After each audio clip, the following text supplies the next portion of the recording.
হাজার বৎসরের এহলৌকিক পরলৌকিক সফলতার ট্রিটমেন্ট প্রেসক্রিপশন এই দুই আয়াতের মধ্যে আছে। এত বড় মহাসাগর, আমি সেখান থেকে সংক্ষিপ্ত করে একটা দিকের দুটি কথা আপনাদের খেদমতে পেশ করতে চাই। প্রথমেই কালামুল্লাহর আয়াতে কারিমার তরজমা। আল্লাহ তাআলা বলেন, বাল তুসিরুনাল হায়াতাদ দুনিয়া, তোমরা দুনিয়ার জীবনকে অনেক বেশি প্রাধান্য দিচ্ছ, অথচ ওয়াল আখিরা খায়র ওয়া আবকা, যেটাকে ছেড়ে যেটাকে প্রাধান্য দিচ্ছ, যাকে প্রাধান্য দিচ্ছ, এটি যাকে ছেড়ে দিয়েছ তার তুলনায় দুই দিক থেকে অনেক নিম্নমানের। একটা হলো ওয়াল আখিরা, আমরা আখিরাতকে ছেড়ে দিয়েছি, অথচ খায়র ওয়া আবকা, আখিরাতটা হলো অতি উত্তম এবং চিরস্থায়ী। দুনিয়া ক্ষণস্থায়ী। কেমন ক্ষণস্থায়ী? লিকুল্লি উম্মাতিন আজাল, কুল্লু নাফসিন যায়িকাতুল মাউত। কোরআনে হাকিমে আল্লাহ তাআলা বলেন, শুধু তোমরা না, এই পৃথিবীর যত প্রাণীকুল আছে সমস্ত প্রাণীকে অবশ্যই মৃত্যুর স্বাদ গ্রহণ করতেই হবে। তোমাদের প্রতিটি প্রাণীকে পৃথিবীতে নির্ধারিত একটা সময় দিয়ে পাঠানো হয়েছে। লিকুল্লি উম্মাতিন আজাল, প্রতিটি মানুষের জন্য নির্ধারিত একটা টাইম আছে। ইদা জাআ আজালুহুম, প্রস্থানের যে টাইম, মৃত্যুর যে টাইম, এটা যখন আসবে, এক সেকেন্ড এদিক ওদিক করবার হওয়ার কোনো সুযোগ নেই। আমরা প্রতিনিয়ত মহান রবের এই বাণীর বাস্তবতা প্রতিদিন দেখতে পাই, শুনতে পাই। বলেন তো দেখি, কোনো একদিন কি পৃথিবীতে এমন পাওয়া যাবে যে আজকের দুনিয়াতে একজন লোক মরে নাই? দুনিয়া বাদ দেন, শুধু বাংলাদেশেই মরে নাই, এরকম লোক কি পাওয়া যাবে? রব্বুল আলামিনের এই ঘোষণা মহা সত্য, যেটা আমরা আমাদের চোখে দেখতেছি। চলে যেতে হবে নিশ্চিত, তবে কখন এটা জানা নাই।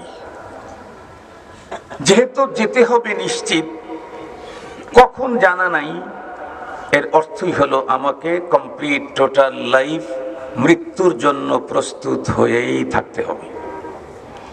কথার কথা বলি, এক ছেলে গরিব মানুষ, বাবা শেষ পর্যন্ত ভিটে বাড়িটা বিক্রি করে ওকে বিদেশের জন্য সিস্টেম করেছে, দেশের বাইরে পাঠাবে, 10-15 লাখ টাকা ব্যয় করে ভিটা বাড়িটা বিক্রি করে দিয়েছে।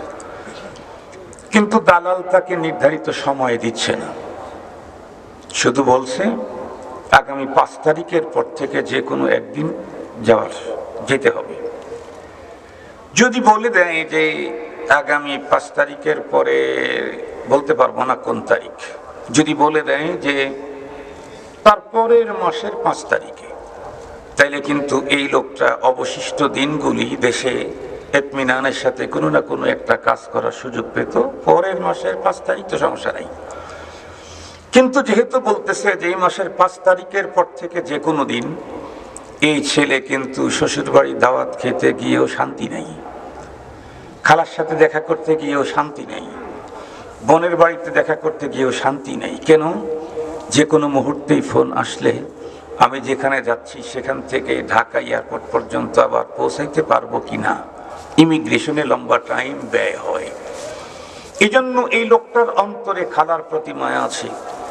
ছোটবেলায় মা মারা গেছে, খালাই তাকে লালন করেছে, এরপরেও ওই বাসায় যাওয়ার সুযোগটা তার হাতে থাকে না। আমাদের প্রত্যেকের টোটাল লাইফটাই যেহেতু এমন, তোমাকে নিয়ে যাব, তবে টাইম কোনটা এটা বলে দিলাম না।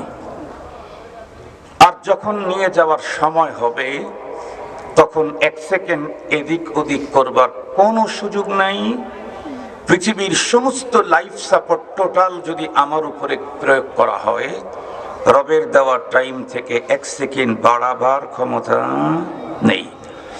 তাম দুনিয়ার সমস্ত পারমাণবিক অস্ত্র যদি শুধু আমাকে হত্যা করার জন্য ব্যবহার করা হয়, কিন্তু রবের সিদ্ধান্তের সেই নির্ধারিত টাইম যদি না আসে, তাহলে সারা দুনিয়া মিলেও আমাকে হত্যা করতে পারবে না।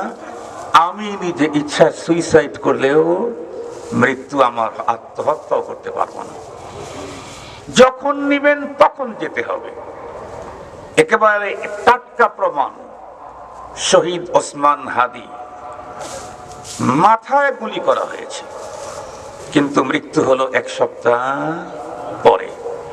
অথচ আরেকজন যাইতে গিয়ে শুধুই একটু আস্তে করে পড়ে গেছে, উঠাইতে গেছে, মরে গেছে। হয় না? হয় না? আর ওসমান হাদির শুট করা হয়েছে কোথায়? মাথায়। মাথায়। তার মাথার এই হাড় হাড্ডি অন্য জায়গায় রেখে দিয়েছে। যখন তার চলে যাওয়ার টাইম হয়েছে, তখনই তার মৃত্যু হয়েছে। এদেশ আর ওদেশ কেউ তার রক্ষা করতে পারেনি। এ সিস্টেম শুধু হাদির জন্য না, ও সিস্টেম আমার জন্য। এ সিস্টেম পৃথিবীর প্রতিটি মানুষের জন্য, প্রতিটি মানুষের জন্য। মোহতারাম হাজির, তো আমরা দেখছি এবং প্রতিদিন আমরা অনুধাবন করছি, এরপরেও পৃথিবী এত ক্ষণস্থায়ী, তারপরেও পৃথিবীর প্রতি মায়া অনেক বেশি। ওয়াল আখিরাতু খায়র ওয়া আবকা, আখিরাত তো চিরস্থায়ী। অথচ আমাদের মেধা মস্তিষ্কে আখিরাত না দুনিয়া? কথা বলেন না কেন? দুনিয়া। আমার থেকে শুরু করে, আমি আপনাদের গ্রুপের একজন, আমার থেকে শুরু করে আপনারা যারা আছেন, আমাদের সবার মাথার মধ্যে দুনিয়া। দ্বিতীয় নাম্বার হলো দুনিয়া অধম, আখিরাত হলো অতি উত্তম। আখিরাতের অতি উত্তমতাকে প্রমাণ করার জন্য যে কথাগুলি হাদিস বলা দরকার, আমি ওই পর্যন্ত যেতে পারবো না। দুনিয়া যে অধম, এটা একটু বুঝাই। দুনিয়া অধম এই পৃথিবী, সে যত বড় টাকার মালিক হোক আর যত বড় পাওয়ারের মালিক হোক, কোন মানুষের জন্য এই পৃথিবী 100% নিরাপদ না। আমরা যারা সাধারণ মানুষ, রাজনীতি করি না, আমাদের যতটুকু নিরাপত্তা আছে আল্লাহর মেহেরবানিতে, এ দেশের যারা বেশি টাকা, বড় বড় চেয়ার আছে, তাদের জীবনের নিরাপত্তা আরো কম। এটাকে বুঝবার জন্য ওই বড় নেতার কাছে গিয়ে 6 মাস অবস্থান করা দরকার নেই। এখন দেখবেন সামনে নির্বাচন 12 তারিখে, পাবলিকের কাছে যারা প্রার্থী হয়েছে তারা এখন আসা যাওয়া শুরু হয়েছে না? আমাদের প্রিয় ভাজন মানুষ, আপনাদের শ্রদ্ধাভাজন মানুষ। আমার প্রিয় বললাম হলো, আমি একদিক থেকে অনার্থে বড়, সেটা হলো বর্তমান বাংলাদেশের কিং মামুনুল হক। এর প্রতি মহব্বত আছেন আপনাদের? প্রচুর মহব্বত। ব্যক্তি নামে, ব্যক্তি সংগঠন টংগঠন সব বাদ দেন যদি, যে শুধু ব্যক্তি নামে বর্তমান মামুনুল হকের যেই জনপ্রিয়তা আছে, সেকেন্ড আর কারো নাই। এই মামুনুল হক সাহেবকে উনি তো নির্বাচন করতেছেন।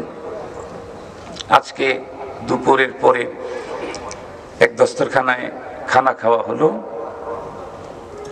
আমি আর মামুন ভাইয়ের মাঝখানে আমাদের পীর ও মুর্শিদ আরেফ বিল্লাহ অধ্যক্ষ মিজানুর রহমান চৌধুরী সাহেব ছিলেন, আমার পীর। আপনাদের আরো একজন প্রিয় মানুষ খালেদ সাইফুল্লাহ আইয়ুবী সাহেবের মেজমের বিয়ের অনুষ্ঠান ছিল। তো অনেক কথা বললাম, সেগুলি বলবো না। উনি নাকি ইসে গেছে, কি বলে, সাক্ষাৎকার নিয়েছে। তো সাক্ষাৎকারের ভিতরে এক জায়গায় উনি লোকদের সাথে দেখা করতে গেছেন। তারা জিজ্ঞেস করছে, হুজুর, আপনাকে এখন আমরা যেভাবে কাছে পাচ্ছি, আল্লাহ আপনাকে নির্বাচিত করুক, আমরা চাই। নির্বাচিত হওয়ার পরে কি আপনার কাছে যেতে পারবো? কারণ এটাই স্বাভাবিক বাংলাদেশে। এই প্রশ্নটা একদম সহজজাত একটা প্রশ্ন। তো ভাই বলছেন, আপনারা দোয়া করেন, আমরা আপনারা যে দায়িত্ব আমাদের ঘাড়ে দিবেন, সেই দায়িত্ব পালনে 100% চেষ্টা করব। ওর ফাঁকে যতটুকু সময় দেওয়া যায়, আমি বলবো যে সব আপনার সময় আপনাদেরকে নিয়ে ঘুরবে, এটা তো সম্ভব হয় না তখন। কারণ চেয়ার পাওয়ার আগে এক অবস্থা, চেয়ার না পাওয়ার আগে এক অবস্থা। চেয়ার পাইলে অনেক কাজ বাড়বে, অনেক দায়িত্ব বাড়বে, অনেক প্রোগ্রাম বাড়বে, দেশে ও দেশে, এখানে ওখানে, মন্ত্রণালয়ের বৈঠক, তারপর অমুক জায়গার বৈঠক, অনেক কিছু। তো আমি যেটা বলতেছিলাম, আমাদের বর্তমান সময়ের ম্যাক্সিমাম প্রার্থী দেখেন মোটামুটি একা একাই চলে, বাজারে যাইতে কোনো তেমন পেরেশানি নেই, একা একা। এমনি কোনো জায়গায় বের হলে ওয়ার্কে লোকজন থাকে, কিন্তু তেমন বেশি নিরাপত্তার হীনতায় ভুগতেছে না।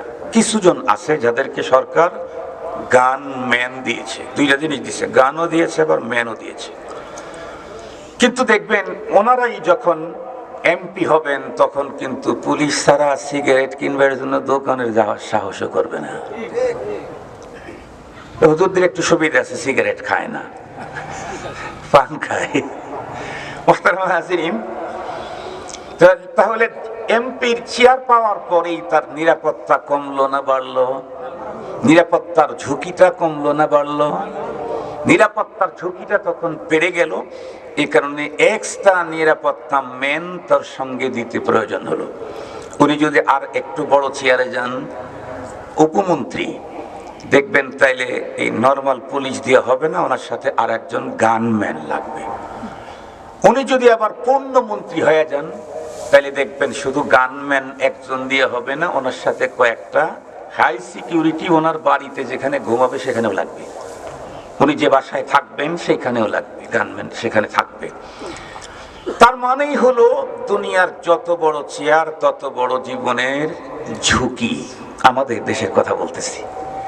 মোহতারাম হাজিরিন, আমরা অনেকে মনে মনে ভাবি যে প্রধান উপদেষ্টা উনি যা বলেন তাই হয়, ওনার মনে হয় জীবনের নিরাপত্তা 100%। ওনারে গিয়ে জিজ্ঞেস করেন প্রধান নিরাপত্তা মানে, প্রধান উপদেষ্টা মানে প্রধান নিরাপত্তাহীনতাই উনি এক নম্বরে।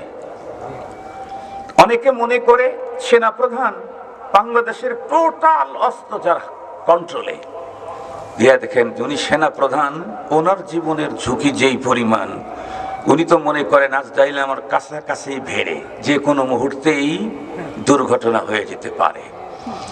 মুহতারাম হাজিরিন, এতগুলি এই হলো দুনিয়া।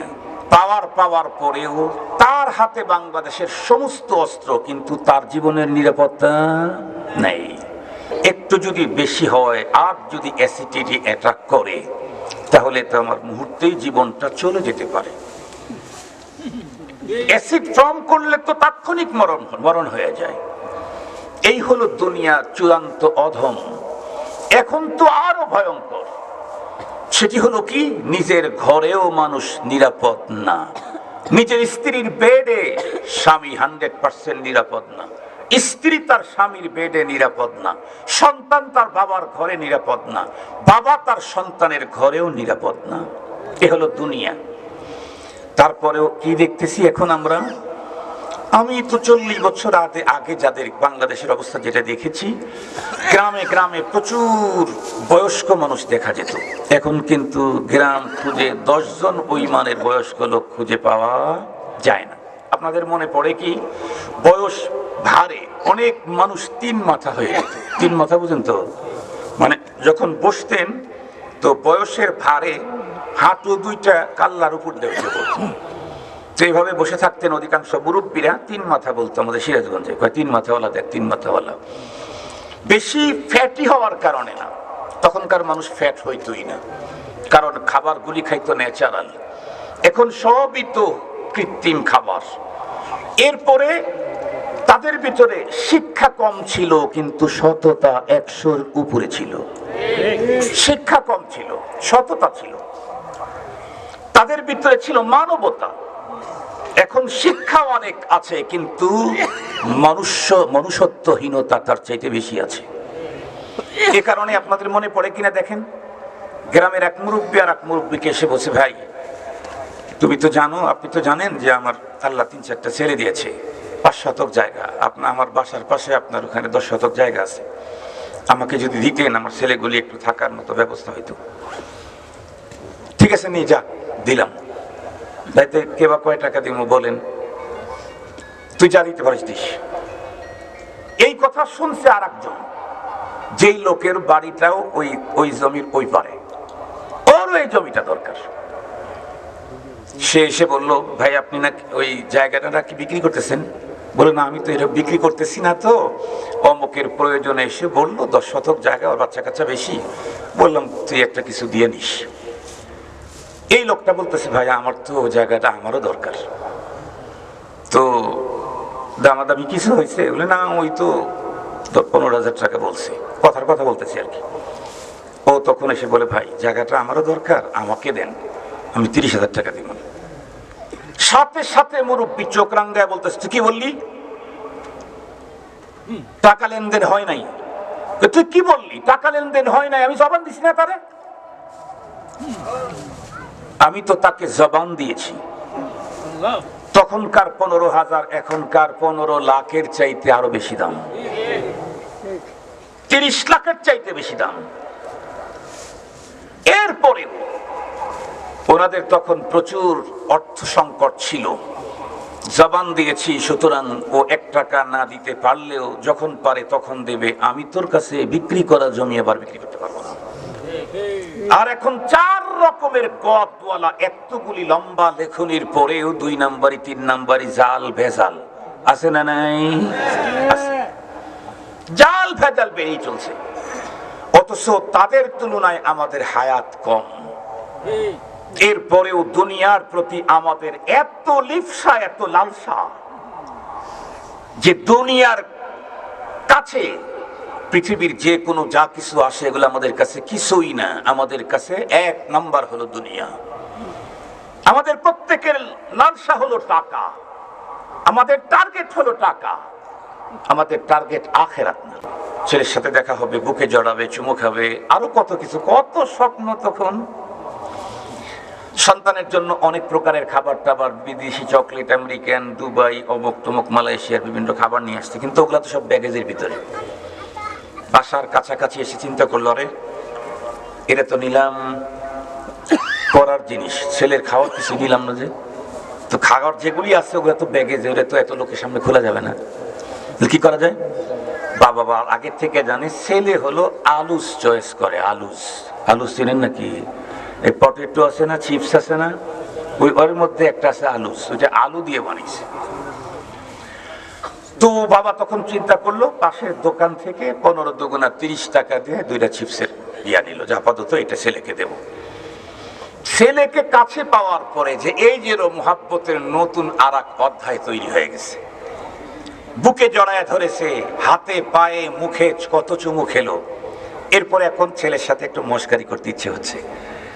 ছেলেকে পাশে বসে বলতেছে, আব্বু 2টা জিনিস আমার কাছে আছে, যে কোনো একটা তুমি নিবা, আর একটা তুমি পাবা না, তোমার চয়েস। এই বলে পকেটের ভিতর থেকে 4 লাখ টাকা দিয়ে তৈরি করা ডায়মন্ডের আংটিটা দিল, পাশে 30 টাকা দিয়ে খরিদ করা 2টা আলুজ নিল, নিয়ে বলে, আব্বু তুমি কোনটা চয়েস করবে? তুমি যেটা নিবা একটা নিবা, 2টা কিন্তু দেব না।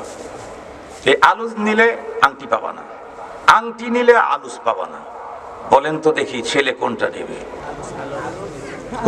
কেউ কি উল্টাটা বলবেন? একজনও কি আছেন? সবাই বলবেন নিশ্চিত এই ছেলেটা আলুজ নিবে। কেন আলুজ নিবে?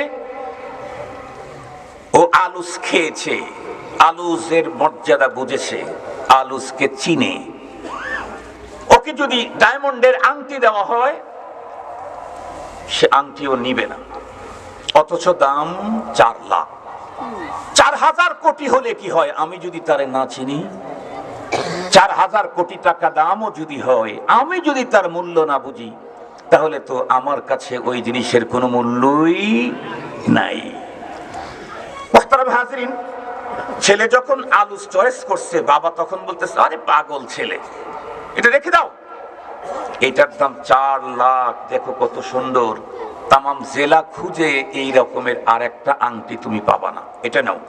এই বলে বাবা যখন ছেলের আঙ্গুলের ভিতরে পরিয়ে দিয়েছে, ছেলের রাগে ক্রোধে অগ্নিশর্মা হয়ে আধা সেকেন্ডের ভিতরে ট্রাইন খুইলে পান দিতে অবশ্য খানিকটা ছিলেও গেছে, একদম ডাস্টবিনে ছুঁড়ে মারবে। হাত থেকে কেন আলুস সরায় দেওয়া হলো? এই জন্য অভিমানী কান্না করতে থাকবে। আমি আপনাদেরকে জিজ্ঞাসা করি, ও যতই আলুসকে পাওয়ার জন্য কান্না করুক, আর ডায়মন্ডকে ছুঁড়ে মারুক, বলুন তো দেখি ডায়মন্ড আর আলুস কি সমান? কখনো না। কিন্তু এটা সবাই বুঝে না, সবাই বোঝে না যে ডায়মন্ডকে চিনে তার কাছে ডায়মন্ডের দাম আছে, যে আলুস চিনে তার কাছে আলুজের দাম আছে। আমরা হইলাম ওই শিশু বাচ্চার মতো, আমাদের কাছে দুনিয়ার দাম আছে আর ডায়মন্ডের চাইতে হাজার কোটি গুণে মহাদামি আখিরাতের দাম আমাদের কাছে নাই। এজন্য হুজুররা যতই বলুক আমরা দুনিয়ার জন্যই কাঁদি, দুনিয়ার জন্যই চলি, দুনিয়ার জন্যই বলি, দুনিয়ার জন্যই রাত জাগা, দুনিয়ার জন্যই দিনে চলা, শুধু দুনিয়া দুনিয়া দুনিয়া। অথচ রব কি বললেন? বাল তুসিরুনাল হায়াতাদ দুনিয়া, তুমি দুনিয়াটারে চয়েস করলা। আরে বাবা যেমন তার সন্তানকে আদর করে চুমা দিয়ে বলল, এই বেটা 30 টাকা দামের আলু চয়েস করলি, 4 লক্ষ টাকা দামের ইসের মোকাবেলায় আল্লাহ আমাদেরকে তার চাইতে কোটি কোটি গুণে আদর করে আমাদেরকে বলছেন, বাল তুসিরুনাল হায়াতাদ দুনিয়া ওয়াল আখিরাতু খায়রুন ওয়া আবকা। এ আমার মহাপ্রিয় আমার বান্দারা, আমি তোমাদেরকে কত আদর কত ভালোবাসা দিয়ে তৈরি করলাম। পৃথিবীর সবকিছু তৈরি করতে আমি ফেরেশতাদেরকে কাজাই লাগাইলাম, কোন বললাম নানান পদ্ধতিতে, কিন্তু তোমাদের যখন তৈরি করা শুরু করলাম, সর্বপ্রথম যেই মানুষ তাকে তো আমি আমার নিজ হাতে তৈরি করলাম। আল্লাহ তাআলা কোরআন হাকিমের ভিতরে বলেন, ইয়া ইবলিস মা মানাকা আন তাসজুদা লিমা খালাকতু বিয়াদাই আস্তাকবারতা আম কুনতা মিনাল আলিন। ইবলিসকে যখন বলা হয়েছিল উসজুদু লি আদম, ইবলিস যখন তার উত্তরে বলল আসজুদু লিমান খালাকতা তিনা, আয় রব যাকে আপনি মাটি দিয়ে তৈরি করলেন আমি তাকে সিজদা করব। খালাকতানি মিন নার খালাকতাহু মিন তিন, আমারে তো আপনি আমাকে তৈরি করেছেন, আপনি আমার খালেক, আপনি আমার মালিক, কিন্তু আমাকে তৈরি করতে দামি কি বলে ম্যাটেরিয়াল ব্যবহার করেছেন, সেটি হলো আগুন, আর তারে বানাইছেন আপনি হলো মাটি দিয়ে, মাটি নিম্নমানের। আল্লাহ তাআলা তখন উত্তর করলেন, ইয়া ইবলিস মা মানাকা আন তাসজুদা লিমা খালাকতু তিনা আস্তাকবারতা আম কুনতা মিনাল আলিন। আল্লাহ তাআলা বললেন, হে কমবক্ত বদনসিব, শুধু মাটি দিয়ে তৈরি এইলার এটা দেখলি, কিন্তু ওই মাটিতে কার হাতের টাচ লেগেছে এটা দেখলি না? আমি রব, আমার হাতের টাচ যে মাটিতে লেগেছে সে মাটির দাম তো, তুই তো আগুনের তৈরি, নূরের তৈরি, ফেরেশতার চাইতে দাম বেশি হয়ে গেছে। তুই তো আগুনের তৈরি, বেটা তোরে তো আগুন দিয়ে বানাইছি, তোর সামনে সেজদা করলো কারা? তারা তো নূরের তৈরি। আল্লাহ তাআলা তখন বললেন, উখরুজ ইন্নাকা রাজিম, তুই বেরিয়ে যা, তুই বের হ এখান থেকে, তুই আজীবন অভিশপ্ত, মারদুদ মালউন। মুহতারাম হাজিরিন, আল্লাহ আমাদেরকে বড় আদর করে আমাদেরকে খবরটা জানায় দিলেন, বাল তুসিরুনাল হায়াতাদ দুনিয়া ওয়াল আখিরাতু খায়র ওয়া আবকা। এজন্য আমাদের টার্গেট ঠিক করতে হবে। আমরা যে পৃথিবীতে আসছি, আমাদের রব যে আমাকে পাঠাইছেন আর আমাদেরকে যে চলে যেতে হবে, এটা এতক্ষণ জেনে ফেলছি, আগের থেকে জানাই আছে। তো এখন আমার টার্গেট কোনটা হবে? মুহতারাম হাজিরিন, আমাদের টার্গেট হওয়া দরকার হলো আখিরাত। কেন? টার্গেট কখনো অতীত হয় না। অতীত কি মানুষ টার্গেট করে? অতীতকে টার্গেট করলে কোনোদিন সেটা পাওয়া যায়? 1 সেকেন্ডের অতীত পৃথিবীতে কেউ ফিরাইতে পারবে না। মুহতারাম হাজিরিন, টার্গেট হবে সামনে, ভবিষ্যৎ। আমরা জিজ্ঞেস করতে চাই, আখিরাত আমাদের ভবিষ্যৎ না অতীত?